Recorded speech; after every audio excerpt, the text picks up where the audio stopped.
Ooh, this looks fun. How many people do you know where you could walk into a room and everybody would all pick the same jerk? Let's stop giving the awards and medals to the people who run all over everybody and give extra points to the people who will have your back. Welcome back. We are doing another Reacts Raw video that my producers have chosen. I have no idea what it is, so come explore with me. All right, this is called Toxic Leaders Performance versus Trust. Ooh, this looks fun. I've worked with the Navy SEALs, and I asked them, like, how do you pick like the guys that go on SEAL Team 6, right? Because they're the best, the best, the best, the best.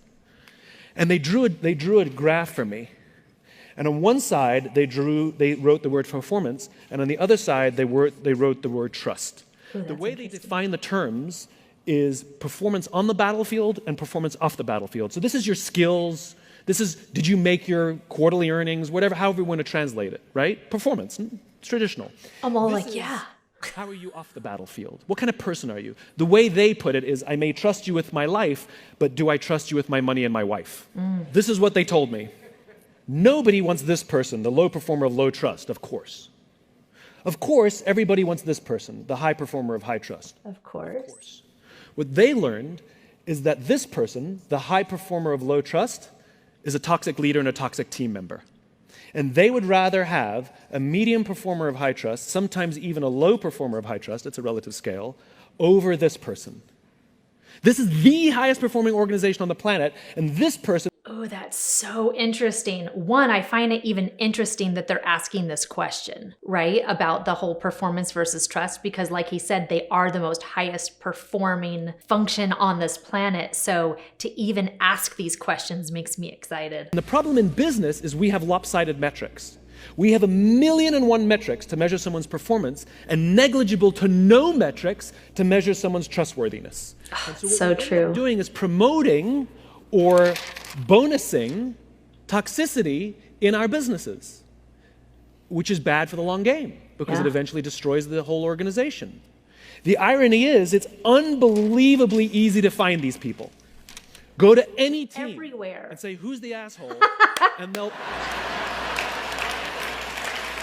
It's true. They will all point to the same person. Equally, if you go to any team and say, who do you trust more than anybody else? Who's always got your back? And when the chips are down, they will be there with you. They will also all point to the same person. It's the best gifted natural leader who's creating an environment for everybody else to succeed, and they may not be your most individual highest performer. Yeah. But that person, you better keep them on your team.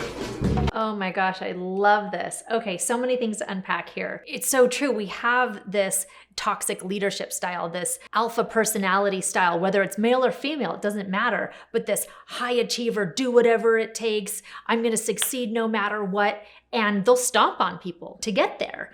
And you don't want them. If you want a robot, then maybe you do want them, but you too have to watch out if you're gonna bring someone like that on your team because they're not gonna be loyal to you either. And then to look at the trust factor, he said they'd rather have someone who's a really lower performer on the scale, but really high trust.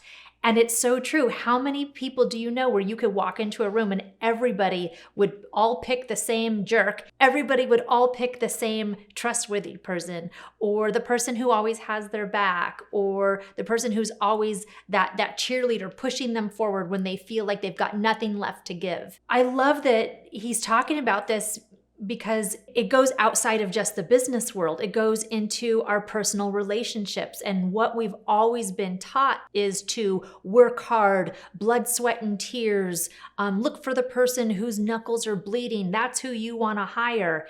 And those people do great for a small amount of time, or they might do great for a long period of time, but then they're crushing everybody and nobody wants to work with them. So I love, love, love that we're getting to look at who somebody is, and let's celebrate that. Let's grow that. Let's put the importance on that. Let's have a complete shift in our country, in our society, in the workplace and at home. Let's stop giving the awards and medals to the people who run all over everybody and give extra points to the people who will have your back, who will do the right thing because it's the right thing to do, who can be that perfect combination of knowing how to do things and knowing how to do it right and in the most real way. I know for me, I work on a team that if I drop the ball, I've got 3 or 4 people that are just ready and available to pick up the piece and say, hey, you dropped this, I've got this for you. And same goes the other way. If one of the people on my team is on vacation or they just missed something, they were having a bad day and something got mixed, a timeline or a deadline didn't get met, I'll be there to have their back and say, hey, I got this, I got you. That's what we want in our relationships, in work, and in our personal relationships. And that's what we want to teach our children to be. Oh my gosh, I just was remembering the kids and I were watching the movie Cars the other day. And when the car, it's his very last race, he got all beat up and he wasn't going to cross the finish line. Lightning McQueen slammed on the brakes, turned around and pushed him through. Let's have more of that. Let's let that be the signpost that we're aiming for, that goal that we're trying to reach. It's interesting working on a team now where they were asking when I was applying for the job, they said, we're looking for somebody who is hungry, humble, and smart. And I was so excited to hear those words because I felt like that's me. I am hungry. I do want to do a good job. I do want to succeed in life and I want to kick ass. Right? But I also want to be humble and know that the reason I get to shine in my moments is because I have a team that supports me and has my back, and because I get to show up that way as well.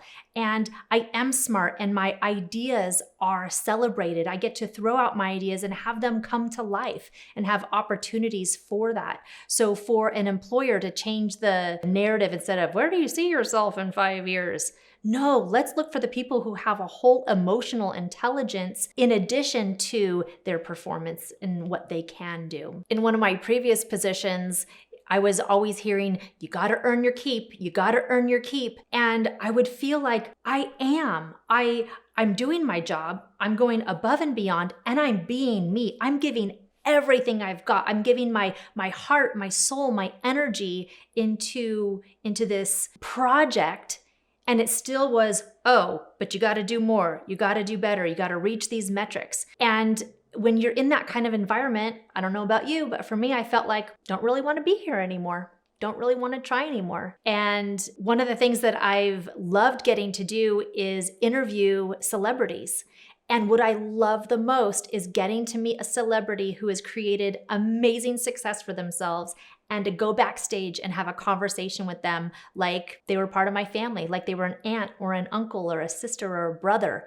And then there's the other ones, you go backstage and the things they do, you kind of want to get them on videotape and sell to TMZ because some people don't show up the way that they present themselves. The fun part is, because we have lived in such a toxic society for so long and we are shifting into the more emotionally intelligent society, there's a lot of good stories out there. And if you have one, I would love to hear what it is. I can always use a good laugh.